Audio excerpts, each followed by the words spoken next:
प्रिय विद्यार्थियों, आज हम अपनी इस ऑनलाइन ई क्लास के अंतर्गत प्रगतिशील काव्यधारा की प्रमुख कवियों की कड़ी में सबसे प्रमुख कवि शमशेर बहादुर सिंह के बारे में चर्चा करेंगे। शमशेर बहादुर सिंह प्रगतिशील काव्यधारा के प्रमुख कवियों में गिने जाते हैं और शमशेर बहादुर सिंह का जन्म उत्तर प्रदेश के अंतर्गत 13 जनवरी 1911 को हुआ था तथा 1993 में इनका निधन हो गया था। 12 मई 1993 में इनका निधन हो गया था। तो शमशेर सिंह बहादुर शुरू से ही वामपंथी विचारधारा से प्रभावित रहे हैं। 13 जनवरी 1911 को इनका जन्म हुआ। मृत्यु 12 मई 1993 को भी। तारीख सिंह इनके पिता थे। परम देवी इनकी मां थी, ये इनकी पत्नी। तारीख सिंह दो संतान थी। बड़े पुत्र का नाम शमशेर बहादुर सिंह और छोटे पुत्र का नाम तेज बहादुर सिंह। इनकी माँ इन दोनों को राम लक्ष्मण की जोड़ी कहती थी। दोनों भाइयों के अंदर अटूट प्रेम था और लंबे समय तक राम लक्ष्मण की जोड़ी साथ साथ रही। हिंदी साहित्य में जब हम अध्ययन करते हैं तो पाते हैं कि शमशेर बहादुर सिंह की जो पत्नी थी उनका नाम धर्मवती था। 24-25 साल तक ये इनके साथ रही। उसके बाद टीबी की बीमारी होने के कारण इसको कहते हैं जवानी की अवस्था में ही इनकी मृत्यु हो गई। उसके उपरांत अभावों से ग्रस्त होकर उन्होंने अपना जीवन यापन किया। अपने स्कूली जीवन के तहत हाई स्कूल के एजुकेशन लेने के उपरांत इनके ऊपर वामपंथी विचारधारा का प्रभाव पड़ा और वामपंथी विचारधारा का प्रभाव पड़ने के कारण इनके यहाँ हिंदी और अंग्रेजी ये दो भाषा की इनकी अच्छी नॉलेज हो गई थी। हिंदी और अंग्रेजी इनको अच्छी आती थी।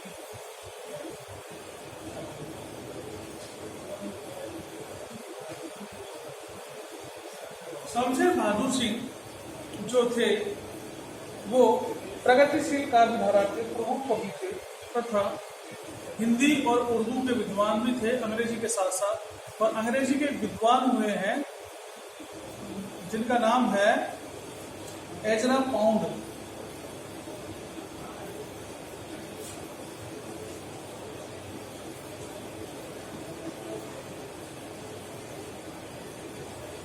एजरा पाउंड ये इंग्लिश राइटर थे।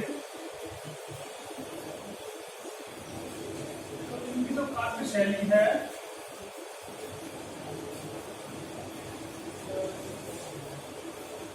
यानी शमशेर बहादुर की कविताओं को हम पढ़ते हैं तो उसके अंतर्गत जिस काव्य शैली को हम पढ़ते हैं वह काव्य शैली एजरा पाउंड की काव्य शैली से मिलती जुलती है। यानी एजरा पाउंड के निकट ये थे। एजरा पाउंड से ये प्रभावित थे और उसका प्रभाव इनकी कविताओं में विद्यमान दिखाई देता है। इंद्रिय बिंब के सबसे जाने माने प्रसिद्ध प्रगतिशील कवियों की अगर बात करें उसमें सबसे पहला नाम किसका आता है? शमशेर बहादुर सिंह का। इंद्रिय बिंब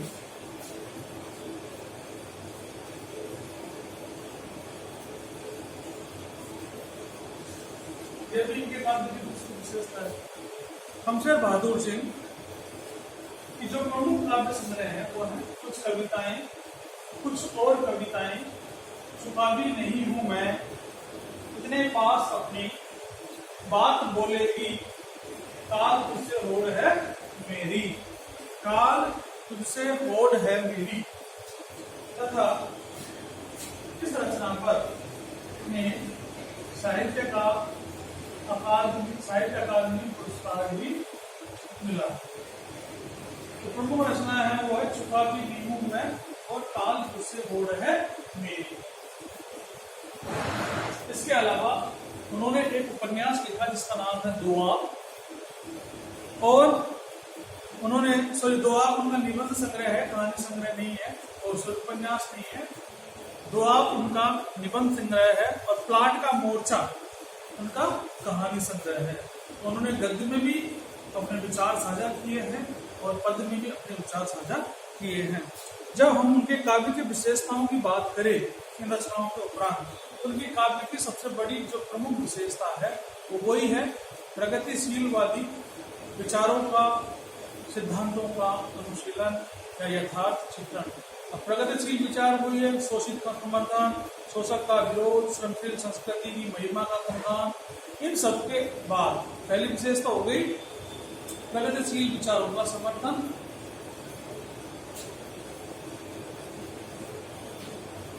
प्रगतिशील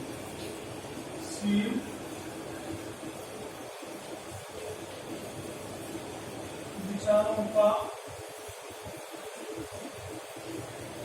समर्थन, दूसरों की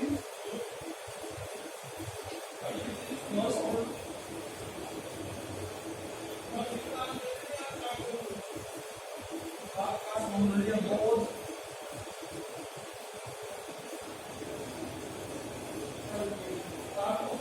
प्रगतिशील काव्य की जो प्रमुख विशेषता है वो सारी विशेषताएं इसमें मिलेगी। शोषित शोषक, उपेक्षितों का समर्थन, क्रांति का स्वर, प्रकृति को कोमल रूप नहीं उसका रोग कठोर रूप, दीनहीन का समर्थन, ये सारे सिद्धांत इसमें आपको दिखाई देंगे। स्वस्थ सौंदर्य, छायावाद के बाद प्रगतिवाद जो आया उसमें प्रेम की कविताएं लिखने के लिए जो जाने जाते हैं वो है शमशेर बहादुर सिंह। शमशेर बहादुर सिंह ने प्रेम की कविताएं लिखी, मगर उनके यहाँ प्रेम कल्प में जो सौंदर्य दिखाई देता है वह सौंदर्य पूरी तरह से स्वस्थ है, उसमें कहीं भी वासना का लेश भी दिखाई नहीं देता। रूढ़िवादी जातिवाद का विरोध भी उन्होंने किया है। रूढ़िवाद और जातिवाद का, रूढ़िवाद और जातिवाद का विरोध भी इनकी कविताओं में दिखाई देता है। जन्म से जो जन्म लेता है, यानी मैंने यहाँ दलित के जन्म लिया तो मैं दलित काम भी करता रहूंगा, ऐसी जो बुद्धियां चली आ रही है। ईश्वर की आराधना सिर्फ कुछ वर्ग के लोग कर सकते हैं, निम्न वर्ग के लोग नहीं कर सकते। जो नौकर है वो हमेशा नौकर रहेंगे, स्वामी की सेवा करते रहेंगे। ऐसे दकियानुसी विचारों का एक घोर विरोध करते हैं तथा शिल्प पोषण के प्रति उनके कार्य में जागरूकता दिखाई देती है।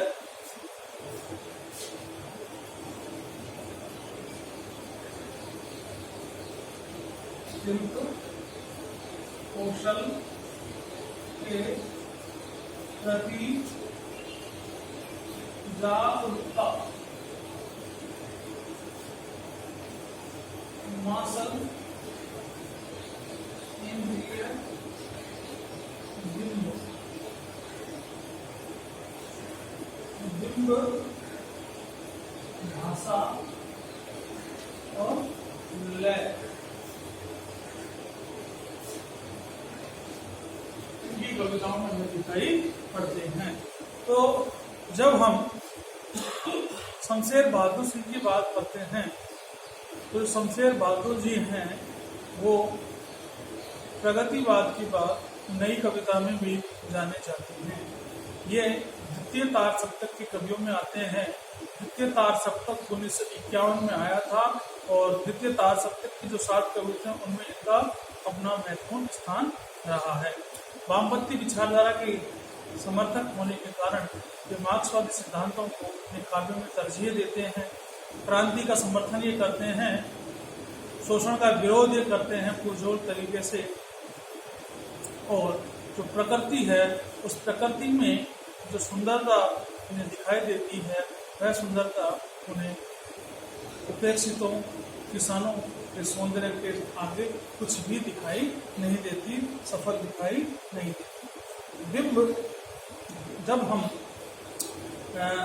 शमशेर बहादुर सिंह की कविताओं को पढ़ेंगे तो इनमें व्याप्त जो बिंब है वो बिंब ऐसे हैं, अनूठे बिंब है, हमारी आंखों के सामने एक चित्र सा उभर कर सामने आ जाता है। तीसरा, बिंब भाषा और लय। बिंब भाषा और लय इनके काव्य में हमें दिखाई देती है। इन तीनों का संयोजन आपको इनकी कविताओं में देखने को मिलेगा। लयात्मकता है, अंग्रेजी शब्दों के स्थान पर उर्दू भी है, अंग्रेजी भी है, हिंदी भी है। अकेली अंग्रेजी नहीं है, हिंदी के शब्दों का प्रयोग भी किया है, उर्दू की शब्दावली का प्रयोग भी हमें देखने को मिलेगा, कहीं कहीं अंग्रेजी भाषा के शब्दों का प्रयोग भी हमें देखने को इन कविताओं में मिलता है। मूलतः बिंब के कवि माने जाते हैं। बिंब इनके सबसे प्रमुख है। चाक्षुष बिंब हो गए, इंद्रिय बिंब हो गए, जितने भी बिंब है उन बिंबों के हिसाब से बहुत अच्छे कवि माने जाते हैं। जैसे एक कविता है, उस कविता में लिखते भी हैं कि प्रातः नभ था बहुत नीला, प्रातः नभ था बहुत नीला, शंख जैसे। प्रातः नभ था बहुत नीला, शंख जैसा, और भोर का नभ राख से लिपा हुआ चौका। भोर का नभ राख से लिपा हुआ चौका।